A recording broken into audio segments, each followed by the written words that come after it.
ਤੋਂ Gurpal Singh Sandhu Antelope GN tire and lube ਵਾਲੇ, ਜਿਨ੍ਹਾਂ ਦੇ ਕੋਲੋਂ ਤੁਸੀਂ truck wash, oil change, air brake ਦਾ ਕੰਮ ਕਰਵਾ ਸਕਦੇ ਹੋ। ਨਵੇਂ ਪੁਰਾਣੇ ਟਾਇਰ ਵਾਜਿਬ ਕੀਮਤਾਂ 'ਤੇ ਖਰੀਦ ਸਕਦੇ ਹੋ। ਸੈਂਟਰਨੈਲਾ ਮੰਡੇਲਾ ਦੇ ਵਿੱਚ ਲੋਕੇਸ਼ਨ ਹੈ। ਕਾਲ ਕਰੋ Nimma Sohta 209 277 0113। West Coast truck driving school Fresno ਵਾਲੇ, ਜਿਹੜੇ ਕਿ ਤੁਹਾਨੂੰ ਟਰੱਕ ਦਾ ਲਾਇਸੈਂਸ ਵਧੀਆ ਸਿਖਲਾਈ ਦੇ ਕੇ ਘੱਟ ਸਮੇਂ 'ਚ ਲੈਣ 'ਚ ਸਹਾਇਤਾ ਕਰਦੇ ਨੇ। ਕਾਲ ਅਜੀਤ ਅਟਵਾਲ 559 374 4541। ਨਾਲ ਹੀ ਬਲਜਿੰਦਰ ਸਿੰਘ ਨੇਜਰ ਵੁੱਡਲੈਂਡ, ਸੁੱਚਾ ਸਿੰਘ ਸ਼੍ਰੀ ਮਾਸ਼ੀਵਾੜਾ ਸਾਹਿਬ ਅਤੇ ਖਾਲਸਾ ਇੰਸ਼ੋਰੈਂਸ ਏਜੰਸੀ ਵਾਲੇ, ਜਿਨ੍ਹਾਂ ਦੇ ਕੋਲੋਂ ਤੁਸੀਂ ਹਰ ਇੱਕ ਤਰੀਕੇ ਦੀ ਇੰਸ਼ੋਰੈਂਸ ਕਰਵਾ ਸਕਦੇ ਹੋ। ਇਸ ਮੌਕੇ Cover California Obamacare health insurance ਦਾ ਸਮਾਂ ਚੱਲ ਰਿਹਾ ਹੈ, ਜਿਸ ਦੀ ਰੀਨਿਊਅਲਸ ਅਤੇ ਨਵੀਆਂ ਐਪਲੀਕੇਸ਼ਨਸ, ਜੇ ਤੁਸੀਂ 1 ਤਰੀਕ ਤੋਂ ਇੰਸ਼ੋਰੈਂਸ ਚਾਹੁੰਦੇ ਹੋ ਤਾਂ ਉਸ ਦੇ ਲਈ 15 ਦਸੰਬਰ ਅਖੀਰਲੀ ਤਰੀਕ ਹੈ। ਉਸ ਤੋਂ ਪਹਿਲਾਂ ਇੰਸ਼ੋਰੈਂਸ ਲੈਣ ਦੇ ਲਈ ਇਹਨਾਂ ਨੂੰ ਕਾਲ ਕਰੋ 408 272 2500 ਦੇ ਉੱਤੇ। ਇਹਨਾਂ ਸਾਰਿਆਂ ਦਾ ਅਸੀਂ ਬਹੁਤ ਬਹੁਤ ਧੰਨਵਾਦ ਕਰਦੇ ਹਾਂ। ਜੇਕਰ ਤੁਸੀਂ ਜਾਂ ਕੋਈ ਹੋਰ ਕਾਰੋਬਾਰ ਇਸ ਪ੍ਰੋਗਰਾਮ ਨੂੰ ਸਪਾਂਸਰ ਕਰਨਾ ਚਾਹੁੰਦੇ ਹੋ, ਸੰਪਰਕ ਕਰੋ ਨੰਬਰ 408 722 7698 ਦੇ ਉੱਤੇ। ਮਿੰਟੂ ਜੀ, ਗੱਲਬਾਤ ਦਾ ਸਿਲਸਿਲਾ ਸ਼ੁਰੂ ਕਰਦੇ ਹਾਂ। ਕਹਿੰਦੇ ਕੈਪਟਨ ਹੁਣਾਂ ਦਾ ਬਿਆਨ ਆਇਆ ਵੀ ਕਹਿੰਦੇ ਪੰਜਾਬ ਵਿੱਚ ਨਾਗਰਿਕਤਾ ਸੋਧ ਬਿੱਲ ਨਹੀਂ ਹੋਵੇਗਾ ਲਾਗੂ। ਕੀ ਵਾਕਿਆ ਸੂਬਿਆਂ ਕੋਲ ਕੇਂਦਰ ਦੇ ਨਾਲੋਂ ਵੱਧ ਅਖਤਿਆਰ ਹੈਗੇ ਨੇ ਇੱਦਾਂ ਦੇ? ਦੇਖੋ, ਕੁਛ ਮਾਮਲਿਆਂ ਦੇ ਵਿੱਚ ਨਾ ਸਟੇਟਾਂ ਇਸ ਤਰ੍ਹਾਂ ਕਰਦੀਆਂ ਨੇ, ਉਹਨਾਂ ਦੇ ਕੋਲ ਇਸ ਤਰ੍ਹਾਂ ਦੀ ਖੁਦ ਮੁਖਤਿਆਰੀ ਹੁੰਦੀ ਆ ਕਿ ਜਿੱਦਾਂ ਅਸੈਂਬਲੀ ਦੇ ਵਿੱਚ ਵੀ ਉਹ ਬਿੱਲ ਜਿਹੜਾ ਪਾਸ ਕਰਵਾਉਣਾ ਲਾਜ਼ਮੀ ਹੁੰਦਾ ਹੈ। ਤੇ ਕੁਛ ਮਾਮਲੇ ਇਸ ਤਰ੍ਹਾਂ ਦੇ ਹੁੰਦੇ ਹੀ ਆ। ਜਿਵੇਂ ਆਪਾਂ GST ਕੌਂਸਲ ਨੂੰ ਲੈ ਲਈਏ ਤਾਂ ਉਹਦੇ ਵਿੱਚ ਵੀ ਤੇ ਇਸ ਤਰ੍ਹਾਂ ਹੋਇਆ ਸੀਗਾ ਕਿ ਹਰੇਕ ਰਾਜ ਦੀ ਪਹਿਲਾਂ ਸਹਿਮਤੀ ਲਈ ਗਈ ਸੀ ਜੀ। ਤੇ ਇਸ ਤੋਂ ਇਲਾਵਾ ਤੁਸੀਂ ਪਿੱਛੇ ਜੇ ਵੇਖਿਆ ਹੋਣਾ, ਮੋਟਰ ਵਹੀਕਲ ਐਕਟ ਜਿਹੜਾ ਨਵਾਂ ਲਿਆਂਦਾ ਸੀ ਇਹਨਾਂ ਨੇ, ਕੈਪਟਨ ਅਮਰਿੰਦਰ ਸਿੰਘ ਨੇ ਉਹ ਵੀ ਨਹੀਂ ਸੀ ਲਾਗੂ ਕੀਤਾ। ਤੇ ਇੱਥੇ ਵੀ ਸ਼ਾਇਦ ਮੇਰੇ ਖਿਆਲ ਦੇ ਨਾਲ ਮਸਲਾ ਉਹੀ ਹੋਏਗਾ, 2/3 ਬਹੁਮਤ ਦੇ ਨਾਲ ਇੱਥੇ ਵੀ ਇਸ ਅਸੈਂਬਲੀ ਦੇ ਵਿੱਚ ਵੀ ਇਸ ਬਿੱਲ ਨੂੰ ਪਾਸ ਕਰਾਉਣਾ ਲਾਜ਼ਮੀ ਹੋਗਾ। ਸ਼ਾਇਦ ਇਸੇ ਬਿਨਾਂ ਤੇ ਹੀ ਕਹਿ ਰਹੇ ਆ।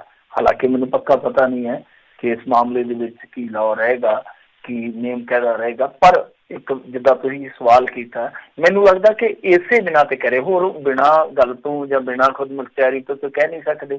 ਜੇ ਉਹਨਾਂ ਦੇ ਕੋਲ ਇਸ ਤਰ੍ਹਾਂ ਦਾ ਕੋਈ ਅਖਤਿਆਰ ਹੀ ਹੈ ਨਹੀਂਗਾ ਤਾਂ ਫਿਰ ਕੈਪਟਨ ਅਮਰਿੰਦਰ ਸਿੰਘ ਦਾ ਬਿਆਨ ਉਹਨਾਂ ਲਈ ਇੱਕ ਪਰੇਸ਼ਾਨੀ ਦਾ ਸਬੱਬ ਬਣ ਜਾਣਾ ਸੀ, ਕਿਉਂਕਿ ਅਕਾਲੀਆਂ ਨੇ ਹੁਣ ਤੱਕ ਉਹਨਾਂ ਨੂੰ ਘੇਰ ਲੈਣਾ ਸੀਗਾ। ਇਹਦਾ ਮਤਲਬ ਹੈ ਕਿ ਇਹ ਸਟੇਟ ਦੇ ਘੇਰੇ ਦੇ ਵਿੱਚ ਹੈ। ਤਾਂ ਮੇਰੇ ਖਿਆਲ ਦੇ ਨਾਲ ਇੱਕ ਚੰਗਾ ਫੈਸਲਾ ਹੈ।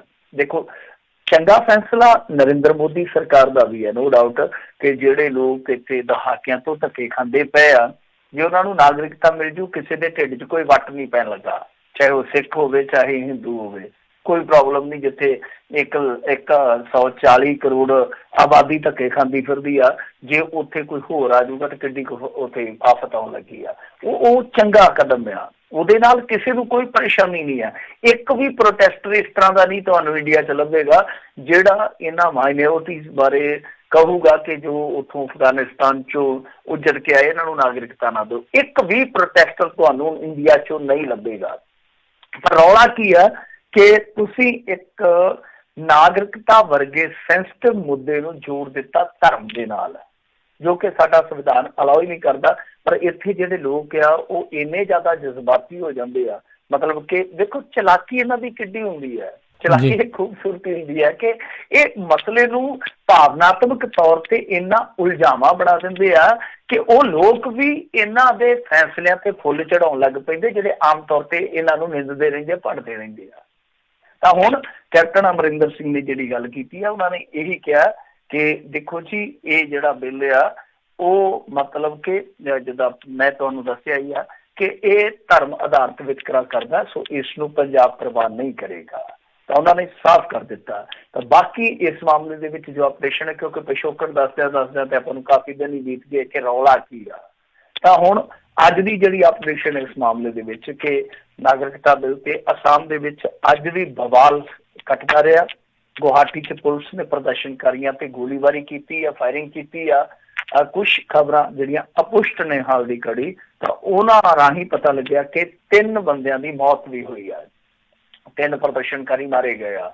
ਔਰ ਇਸ ਅੰਦੋਲਨ ਨੂੰ ਮੈਂ ਤੇ ਉਸੇ ਬਿਲਕੁਲ ਚੌਖਟੇ 'ਚ ਰੱਖ ਕੇ ਵੇਖ ਰਿਹਾ ਜੋ 80 ਦੇ ਦਹਾਕੇ ਦਾ ਅੰਦੋਲਨ ਸੀ, ਜਿਸ ਤੋਂ ਬਾਅਦ ਅਸਮ ਅਕਾਰਡ ਹੋਣ ਦੇ ਵਿੱਚ ਆਇਆ ਸੀਗਾ।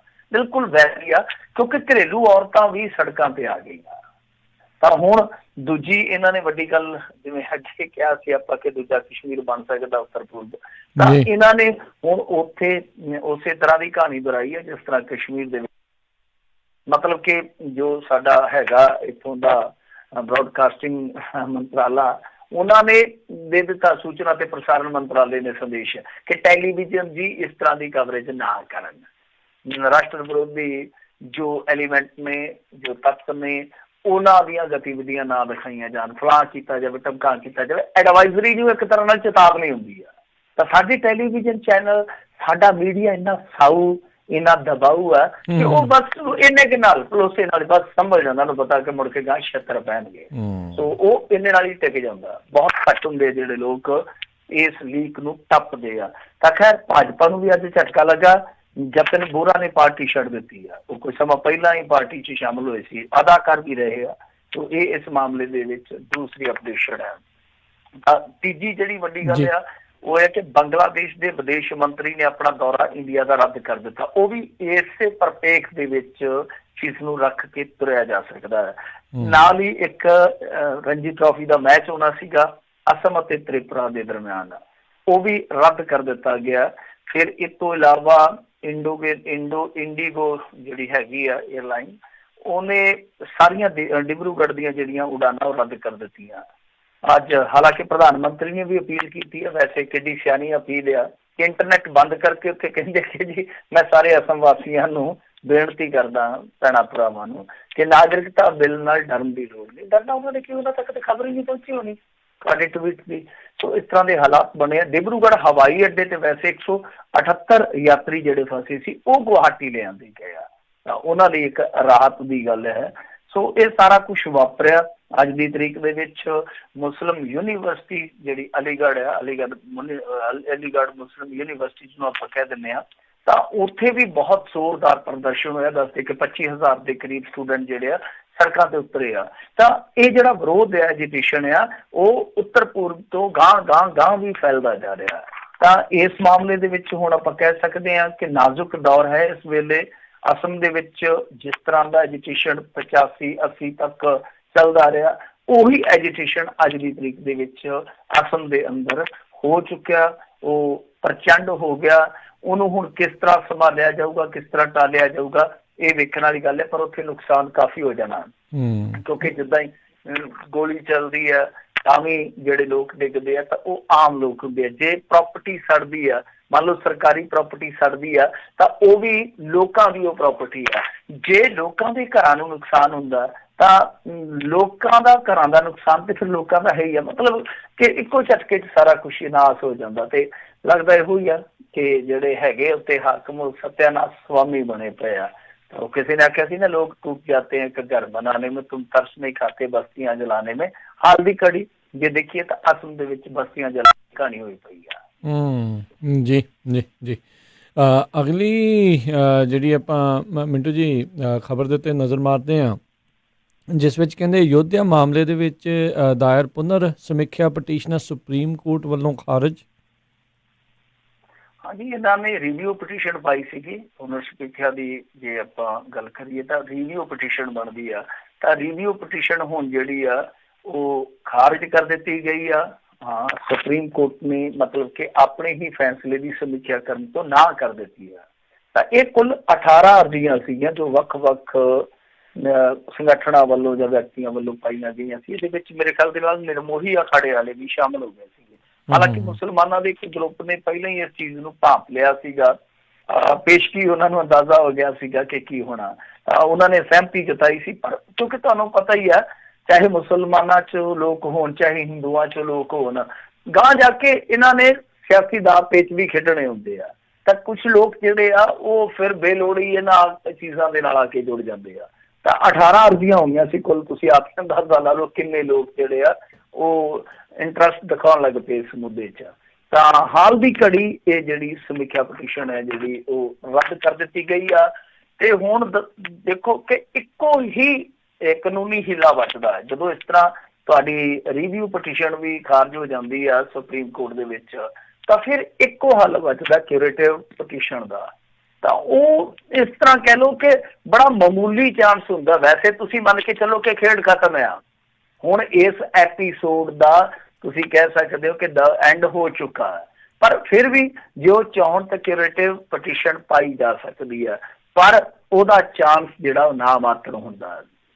ਵੈਸੇ ਤੇ ਮੇਰੇ ਖਿਆਲ ਦੇ ਨਾਲ ਜੇ ਸਿਆਣੇ ਹੋਣਗੇ ਤੇ ਨਹੀਂ ਪਾਉਣਗੇ, ਨਹੀਂ ਤਾਂ ਕਿਊਰੇਟਿਵ ਪਟੀਸ਼ਨ ਦਾ ਵੀ ਹਸ਼ਰ ਇਹੋ ਜਿਹਾ ਹੀ ਹੋਣ ਦੀ ਸੰਭਾਵਨਾ। ਪਰ ਇੱਕ ਸਵਾਲ ਜ਼ਰੂਰ ਵੈਸੇ ਤੁਹਾਨੂੰ ਪਤਾ ਹੀ ਹੈ, ਜਦੋਂ ਸੁਪਰੀਮ ਕੋਰਟ ਦੇ ਨਾਲ ਮਸਲਾ ਜੁੜਦਾ ਤਾਂ ਥੋੜਾ ਜਿਹਾ ਝਿਜਕ ਕੇ ਲੋਕ ਬੋਲਦੇ ਆ, ਤਾਂ ਅਸਿੱਧੇ ਰੂਪ ਦੇ ਵਿੱਚ ਕੁਝ ਲੋਕ ਸਵਾਲ ਜ਼ਰੂਰ ਚੁੱਕ ਰਹੇ ਆ ਕਿ ਸੁਪਰੀਮ ਕੋਰਟ ਨੇ ਇੱਕੋ ਝਟਕੇ ਦੇ ਵਿੱਚ ਮੈਰਿਟ ਨੂੰ ਆਧਾਰ ਬਣਾ ਕੇ ਜਿਸ ਤਰ੍ਹਾਂ ਇਹ ਪਟੀਸ਼ਨਾਂ ਰੱਦ ਕੀਤੀਆਂ, ਤਾਂ ਸੁਪਰੀਮ ਕੋਰਟ ਕਿਉਂਕਿ ਇੱਕ ਤਬਕਾ ਹਾਲੇ ਵੀ ਇਹ ਸਮਝਦਾ ਕਿ ਸਾਡੇ ਨਾਲ ਇਨਜਸਟਿਸ ਕੀਤਾ ਗਿਆ, ਸਾਡੇ ਨਾਲ ਇਨਸਾਫ ਨਹੀਂ ਹੋਇਆ, ਤਾਂ ਉਸ ਤਬਕੇ ਦੀ ਸੰਤੁਸ਼ਟੀ ਵਾਸਤੇ ਜੇ ਰਿਵਿਊ ਕਰ ਲਿਆ ਜਾਂਦਾ ਫੈਸਲੇ ਨੂੰ ਤਾਂ ਕੋਈ ਮਾੜੀ ਗੱਲ ਨਹੀਂ ਸੀ। ਹਾਲਾਂਕਿ ਕੁਝ ਲੋਕ, ਹਾਲਾਂਕਿ ਜਿਹੜੇ ਮੁਸਲਿਮ ਕੁਝ ਗਰੁੱਪ ਵੀ ਹੈ, ਉਹ ਵੀ ਇਸ ਗੱਲ ਤੇ ਸਹਿਮਤੀ ਰੱਖਦੇ ਆ ਕਿ ਇਸ ਮਾਮਲੇ ਨੂੰ ਇੱਥੇ ਖਤਮ ਕਰ ਦਿੱਤਾ ਜਾਣਾ ਚਾਹੀਦਾ ਸੀਗਾ। ਕਿ ਜਦੋਂ ਅਸੀਂ ਕਹਿੰਦੇ ਹਾਂ ਕਿ ਜੋ ਵੀ ਸੁਪਰੀਮ ਕੋਰਟ ਕੋਲ ਫੈਸਲਾ ਆਊਗਾ ਸਾਨੂੰ ਮਨਜ਼ੂਰ ਹੋਊਗਾ, ਤਾਂ ਸਾਨੂੰ ਇਹ ਮਨਜ਼ੂਰ ਕਰ ਲੈਣਾ ਚਾਹੀਦਾ ਸੀਗਾ। ਖੈਰ ਹੁਣ ਦੇਖਦੇ ਹਾਂ ਅੱਗੇ ਕਿਊਰੇਟਿਵ ਜਿਹੜੀ ਪਟੀਸ਼ਨ ਹੈ ਪੈਂਦੀ ਹੈ ਜਾਂ ਨਹੀਂ ਪੈਂਦੀ, ਪਰ ਮੇਰੇ ਖਿਆਲ ਦੇ ਨਾਲ ਹੁਣ ਸਮਾਂ ਲੰਘ ਗਿਆ ਤਾਂ ਇਹ ਤੇ ਰਸਤਾ ਪੱਧਰ ਹੀ ਆ। ਬਾਕੀ ਬੁਝੇ ਦੀਵਿਆਂ 'ਚ ਤੇਲ ਪਾਈ ਜਾਣ ਤੇ ਪਾਈ ਜਾਣ, ਇਹਨਾਂ ਦਾ ਫਾਇਦਾ ਮੈਨੂੰ ਨਹੀਂ ਲੱਗਦਾ ਕਿ ਹੁਣ ਹੋਊਗਾ ਕੁਛ। ਜੀ ਜੀ, ਅਗਲੀ ਮਿੰਟ ਜੀ ਗੱਲ ਕਰਦੇ, ਕਹਿੰਦੇ ਹੈਦਰਾਬਾਦ ਐਨਕਾਊਂਟਰ ਮੁੱਠਭੇੜ ਦੇ ਲਈ ਜਾਂਚ ਲਈ ਸੁਪਰੀਮ ਕੋਰਟ ਨੇ ਬਣਾਇਆ 3 ਮੈਂਬਰੀ ਕਮਿਸ਼ਨ। ਇਹ ਬਣਨਾ ਚਾਹੀਦਾ ਕਿਉਂਕਿ ਕੁਝ ਚੀਜ਼ਾਂ ਸ਼ੱਕੀ ਨੇ, ਔਰ ਸੁਪਰੀਮ ਕੋਰਟ ਨਾਲ ਹੀ ਜੁੜੇ ਜਿਹੜੇ ਕੁਝ ਜਸਟਿਸ ਆ ਉਹਨਾਂ ਨੇ, ਚਾਹੇ ਸਾਬਕਾ ਹੋਣ, ਉਹਨਾਂ ਨੇ ਵੀ ਇਸ ਮੁੱਠਭੇੜ ਨੂੰ, ਇਸ ਮੁਕਾਬਲੇ ਨੂੰ ਸ਼ੱਕ ਜਤਾਇਆ।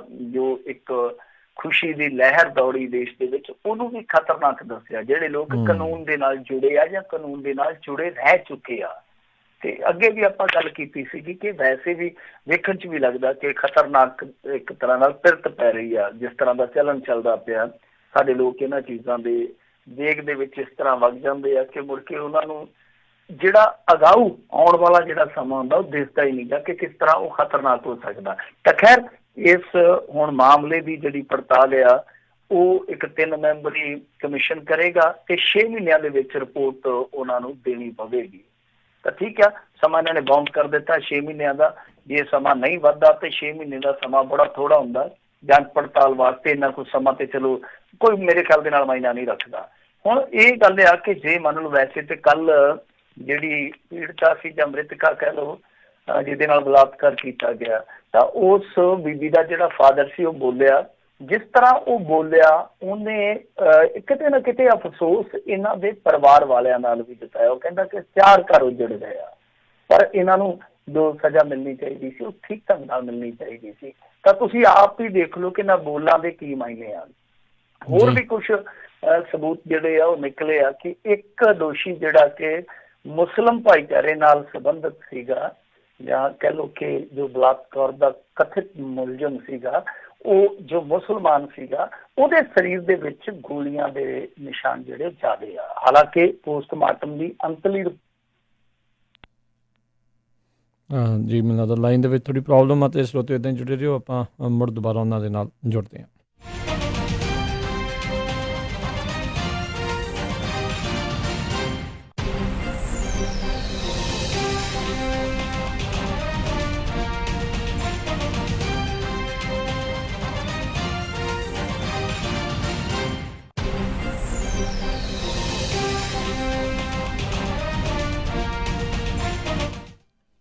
ਜੀ ਮਿੰਟੂ ਜੀ।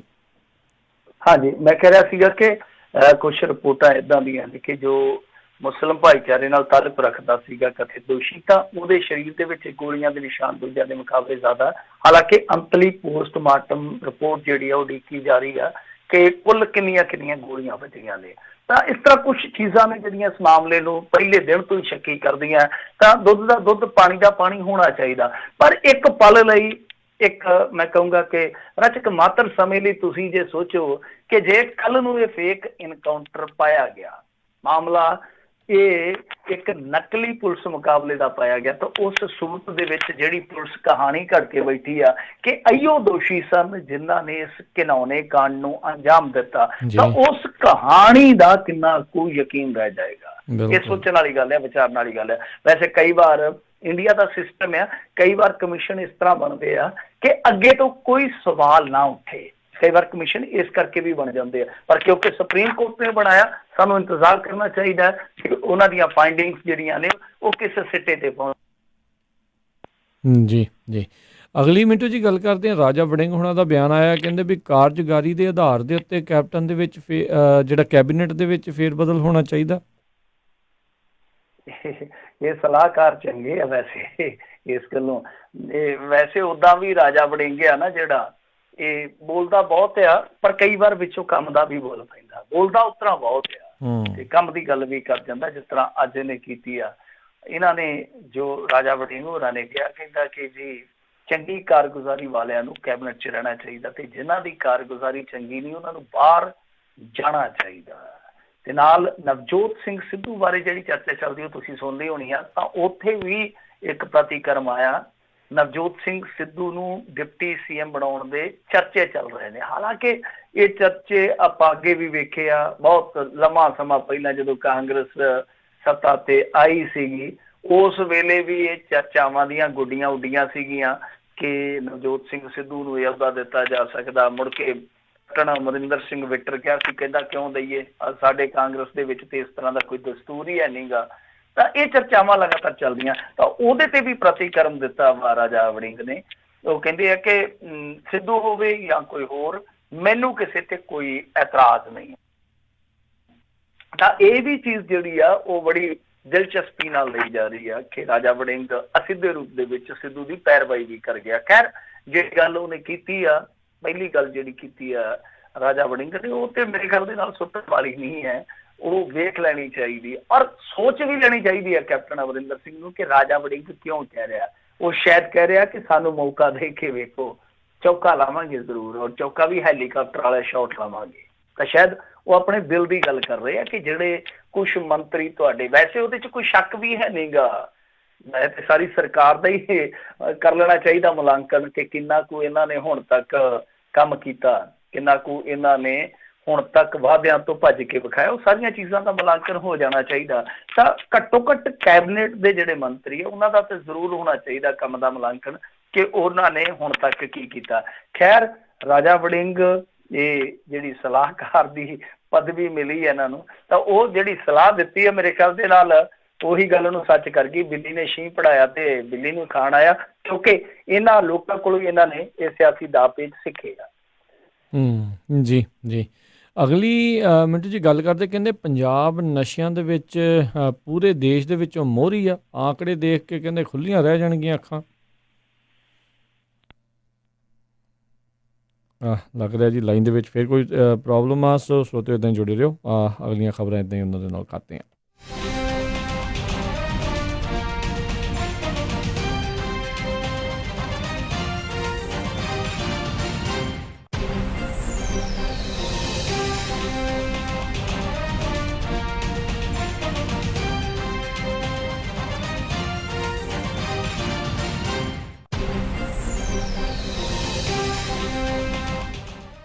ਜੀ ਮਾਫੀ ਚਾਹੁੰਦੇ ਹਾਂ, ਥੋੜ੍ਹੀ ਤਕਨੀਕੀ ਪ੍ਰੋਬਲਮ ਬਾਰ-ਬਾਰ ਜਿਹੜੀ ਆ ਰਹੀ ਆ। ਜੀ ਮਿੰਟੂ ਜੀ, ਜਿਹੜੀ ਆਪਾਂ ਗੱਲ ਕਰ ਰਹੇ ਸੀਗੇ ਵੀ ਪੰਜਾਬ ਜਿਹੜੇ ਨਸ਼ਿਆਂ ਦੇ ਵਿੱਚ ਪੂਰੇ ਦੇਸ਼ ਦੇ ਵਿੱਚੋਂ ਮੋਹਰੀ ਆ।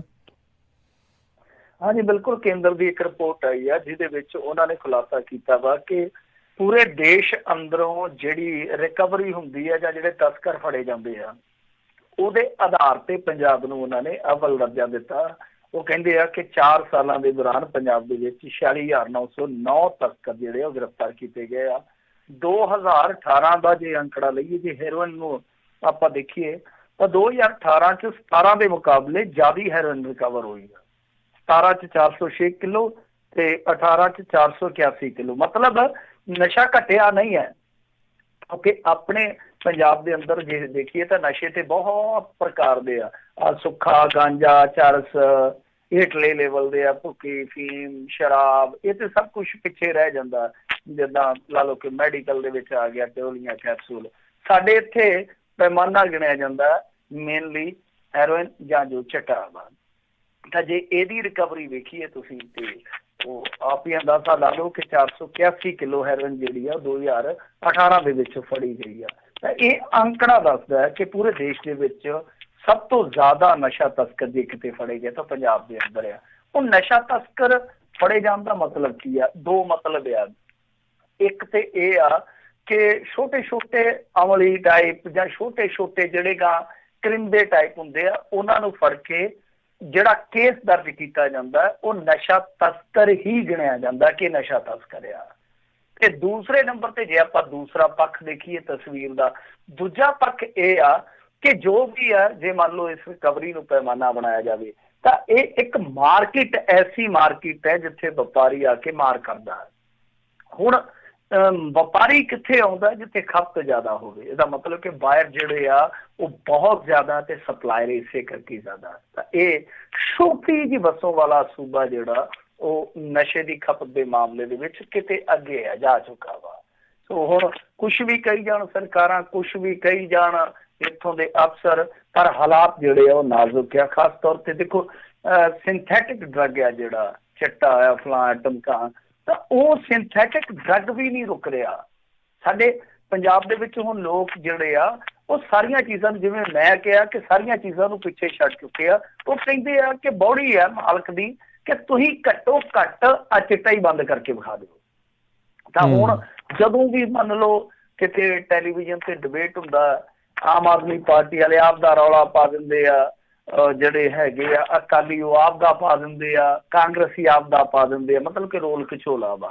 ਤਾਂ ਕੁੱਲ ਮਿਲਾ ਕੇ ਜੋ ਪੰਜਾਬ ਦਾ ਭਵਿੱਖ ਆ ਉਹਦੇ ਬਾਰੇ ਕਿਤੇ ਨਹੀਂ ਸੋਚਿਆ ਜਾ ਰਿਹਾ। ਕਿਤੇ ਵੀ ਆਪਾਂ ਜੇ ਵੇਖੀਏ ਜ਼ਮੀਨੀ ਪੱਧਰ ਤੇ ਐਸਾ ਕੋਈ ਅਸਾਰ ਵੀ ਵਿਖਾਈ ਨਹੀਂ ਦਿੰਦਾ ਕਿ ਆਉਣ ਵਾਲੇ ਸਮੇਂ ਦੇ ਵਿੱਚ ਇਹ ਸਾਰੀਆਂ ਚੀਜ਼ਾਂ ਠੀਕ ਹੋ ਜਾਣਗੀਆਂ। ਤਾਂ ਇਹਦੇ ਵਿੱਚ ਇੱਕ ਚੀਜ਼ ਹੋਰ ਵੀ ਮੈਂ ਐਡ ਕਰ ਦੇਵਾਂ ਕਿ ਜਿਹੜੀ ਇਹ ਰਿਕਵਰੀ ਹੁੰਦੀ ਆ ਕਿਸੇ ਵੀ ਸਟੇਟ ਦੇ ਵਿੱਚ, ਜਾਂ ਜਿਹੜੇ ਤਸਕਰ ਫੜੇ ਜਾਂਦੇ ਆ, ਤਾਂ ਉਹਨੂੰ ਇਹ ਅੰਤਲਾ ਅੰਕੜਾ ਨਾ ਮੰਨ ਕੇ ਚਲੋ, ਅੰਤਲਾ ਪੈਮਾਨਾ ਨਾ ਮੰਨ ਕੇ ਚਲੋ।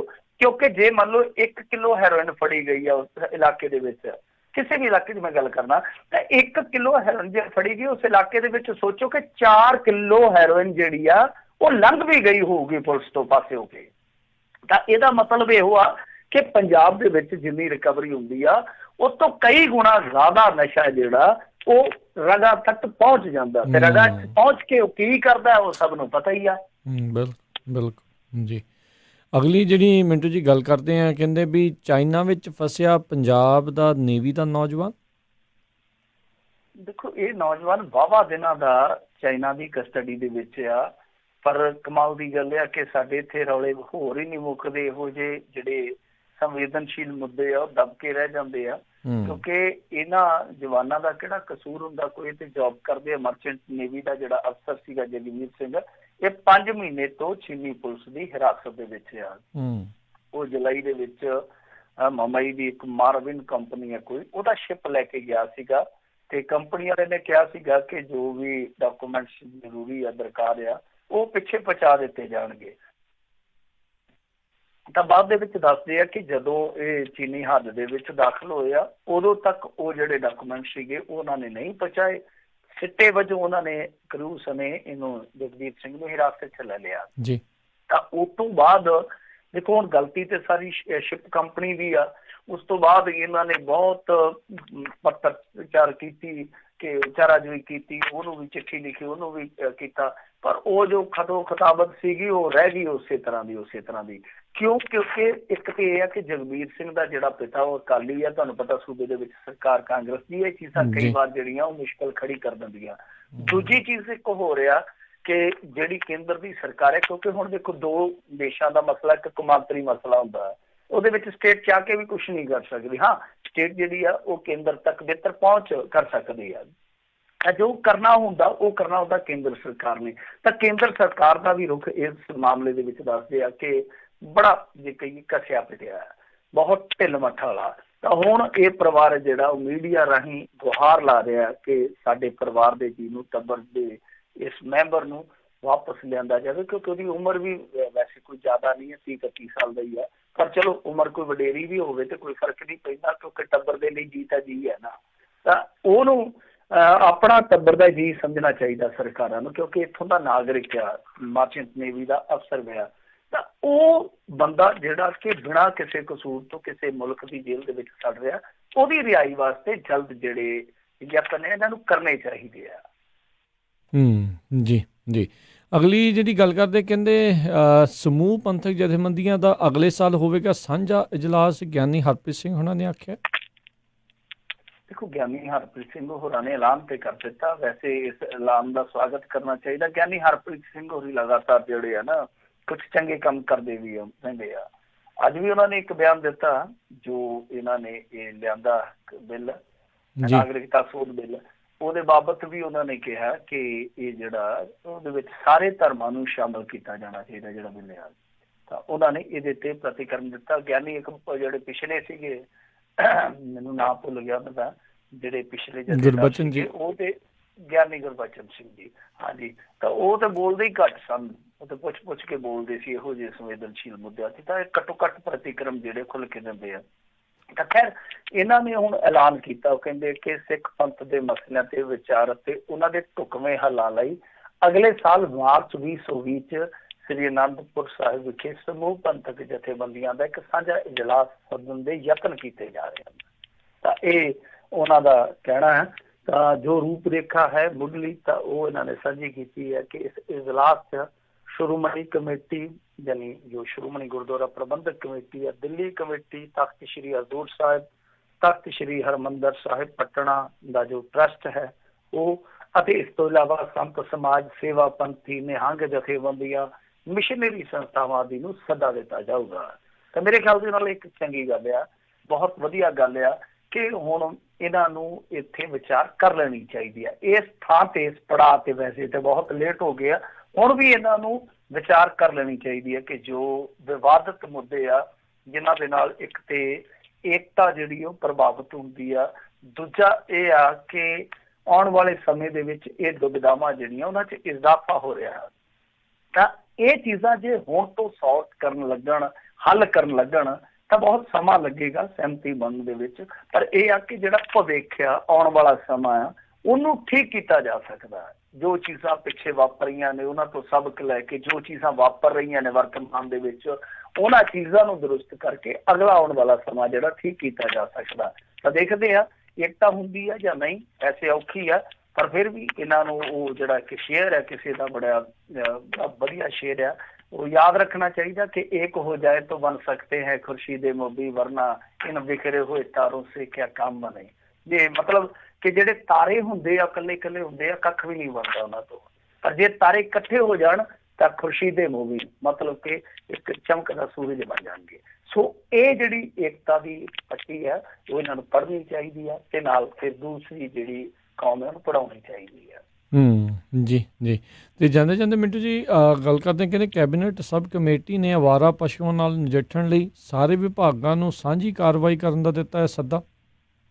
ਦੇਖੋ, ਸਬ ਕਮੇਟੀ ਇਹਨਾਂ ਨੇ ਕਾਫੀ ਲੰਮਾ ਸਮਾਂ ਪਹਿਲਾਂ ਦੀ ਬਣਾਈ ਹੋਈ ਆ। ਹੁਣ ਇਹਨਾਂ ਦੀ ਮੀਟਿੰਗ ਹੋਈ ਆ ਤੇ ਇਹਨਾਂ ਨੇ ਕਿਹਾ ਕਿ ਜੇ ਮੰਨ ਲਓ ਕਿਸੇ ਖੇਤਰ ਦੇ ਵਿੱਚ ਕੋਈ ਅਣਸੁਖਾਵੀ ਘਟਨਾ ਵਾਪਰਦੀ ਆ ਅਵਾਰਾ ਪਸ਼ੂਆਂ ਕਰਕੇ, ਤਾਂ ਸਿੱਧੇ ਤੌਰ ਤੇ ਫਿਰ ਇਸ ਮਾਮਲੇ ਦੇ ਵਿੱਚ ਜ਼ਿੰਮੇਵਾਰ ਠਹਿਰਾਇਆ ਜਾਏਗਾ। ਜਿੱਦਾਂ ਕੁਛ ਇਹਨਾਂ ਨੇ ਦੱਸਿਆ ਕਿ ਪਸ਼ੂ ਪਾਲਣ ਵਿਭਾਗ ਆ ਜਾਂ ਹੋਰ ਇਸ ਤਰ੍ਹਾਂ ਦੇ ਕੁਛ ਮਹਿਕਮੇ, ਕਿਉਂਕਿ ਸਾਰੇ ਹੀ ਮਹਿਕਮਿਆਂ ਨੂੰ ਇਹਨਾਂ ਨੇ ਜ਼ਿੰਮੇਵਾਰ ਬਣਾਉਣ ਦਾ ਉਲੀਕ ਲਿਆ ਖਾਕਾ ਕਿ ਸਾਰਿਆਂ ਨੂੰ ਜ਼ਿੰਮੇਵਾਰੀ ਜਿਹੜੀ ਆ ਸਾਂਝੇ ਤੌਰ ਤੇ ਚੁੱਕਣੀ ਪਵੇਗੀ। ਠੀਕ ਹੈ, ਇਸ ਤਰ੍ਹਾਂ ਦੇ ਯਤਨ ਹੋਣੇ ਚਾਹੀਦੇ ਆ। ਮੀਟਿੰਗ 'ਚ ਤਰਜਿੰਦਰ ਸਿੰਘ ਬਾਜਵਾ ਸਨ, ਬਲਵੀਰ ਸਿੰਘ ਸਿੱਧੂ ਸਨ, ਵਿਜੇਂਦਰ ਸਿੰਗਲਾ ਸਨ, ਜਿਨ੍ਹਾਂ ਦੀਆਂ ਗਾਲਾਂ ਬਹੁਤ ਮਸ਼ਹੂਰ ਹੋਈਆਂ ਪਿੱਛੇ ਜੇ।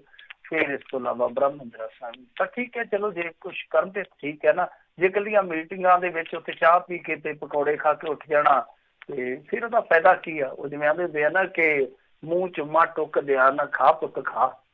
ਮਤਲਬ ਕਿ ਹੁਣ ਹਵਾ ਨਾਲ ਬੱਚੇ ਦਾ ਥੋੜੀ ਢਿੱਡ ਭਰ ਜਾਣਾ ਜਾਂ ਮੂੰਹ ਪਲੋਸਿਆ ਥੋੜੀ ਢਿੱਡ ਭਰ ਜਾਣਾ। ਜੇ ਬੁਰਕੀ ਪਾਓਗੇ ਮੂੰਹ ਦੇ ਵਿੱਚ ਤਾਂ ਹੀ ਗੱਲ ਬਣਨੀ ਆ ਨਾ, ਹਵਾ ਨਾਲ ਥੋੜੀ ਨਾ ਜਵਾਕ ਦਾ ਢਿੱਡ ਭਰ ਜਾਣਾ। ਤਾਂ ਕਹਿਣ ਦਾ ਮਤਲਬ ਇਹ ਆ ਕਿ ਇਹਨਾਂ ਨੂੰ ਵੇਖਣਾ ਚਾਹੀਦਾ ਕਿ ਕੁਛ ਇਹ ਆਊਟਪੁੱਟ ਵੀ ਦੇਣ। ਜੋ ਇਹ ਕਰਦੇ ਆ, ਜੋ ਮੀਟਿੰਗਾਂ ਕਰਦੇ ਆ, ਜੋ ਇਹ ਯਾਤਰਾ ਕਰਦੇ ਆ, ਉਹ ਇੱਕ ਰੁਪਈਆ ਜਿਹੜਾ ਲੋਕਾਂ ਦੀ ਜੇਬ 'ਚੋਂ ਜਾਂਦਾ ਹੈ। ਤਾਂ ਜਦੋਂ ਇਸ ਤਰ੍ਹਾਂ ਦੀਆਂ ਮੀਟਿੰਗਾਂ ਇੱਕ ਖਾਨਾ ਪੂਰਤੀ ਵਜੋਂ ਹੋ ਜਾਂਦੀਆਂ ਕਿ ਬਸ ਕਰ ਲਿਆ ਜੀ, ਸਬ ਕਮੇਟੀ ਬਣਾ ਦਿੱਤੀ, ਫਲਾਂ ਕਰ ਦਿੱਤਾ, ਢਮਕਾ ਕਰ ਦਿੱਤਾ, ਨਿਕਲਦਾ ਕੱਖ ਨਹੀਂ। ਕਿਉਂਕਿ ਪਿਛਲੇ ਮੈਂ 1 ਸਾਲ ਤੋਂ ਆ ਸਬ ਕਮੇਟੀ ਦੀ ਆ ਮੀਟਿੰਗ ਹੀ ਦੇਖ ਰਿਹਾ। ਮੀਟਿੰਗ ਤੋਂ ਅੱਗੇ ਇਹ ਐਕਸ਼ਨ ਵੱਲ ਕਦੋਂ ਵਧਣਗੇ, ਉਸ ਸ਼ੁਭ ਘੜੀ ਦਾ ਇੰਤਜ਼ਾਰ ਕਰਾਂਗੇ। ਤੁਸੀਂ ਵੀ ਕਰਿਓ, ਆਪਾਂ ਵੀ ਕਰ ਲਾਂਗੇ। ਜੀ ਜੀ ਜੀ। ਅਤੇ ਇੱਥੇ ਮਿੰਟੂ ਜੀ ਤੁਹਾਡਾ ਧੰਨਵਾਦ। ਅਤੇ ਇੱਥੇ ਅੱਜ ਦੇ ਪ੍ਰੋਗਰਾਮ ਦੀ ਸਮਾਪਤੀ ਹੈ। ਬੜੀ ਮਿਹਰਬਾਨੀ। ਪਿਆਰ ਭਾਈ, ਸਤਿ ਸ਼੍ਰੀ ਅਕਾਲ ਜੀ। ਸਤਿ ਸ਼੍ਰੀ ਅਕਾਲ ਜੀ। ਜੀ ਸੋ ਤੇ ਇੱਥੇ ਸਾਡਾ ਅੱਜ ਦਾ ਪ੍ਰੋਗਰਾਮ ਦੀ ਸਮਾਪਤੀ ਹੈ। ਮਿਲਦੇ ਹਾਂ ਅਗਲੀ ਵਾਰ, ਤੱਕ ਲਈ ਮੇਰੇ ਵੱਲੋਂ ਵੀ ਪਿਆਰ ਭਰੀ ਨਿੱਘੀ ਸਤਿ ਸ਼੍ਰੀ ਅਕਾਲ। ਜਿੰਦੇ ਵਾਸਤੇ ਰਹੋ, ਹੱਸਦੇ ਖੇਡਦੇ ਰਹੋ, ਸੁਣਦੇ ਰਹੋ ਪੰਜਾਬੀ ਰੇਡੀਓ USA।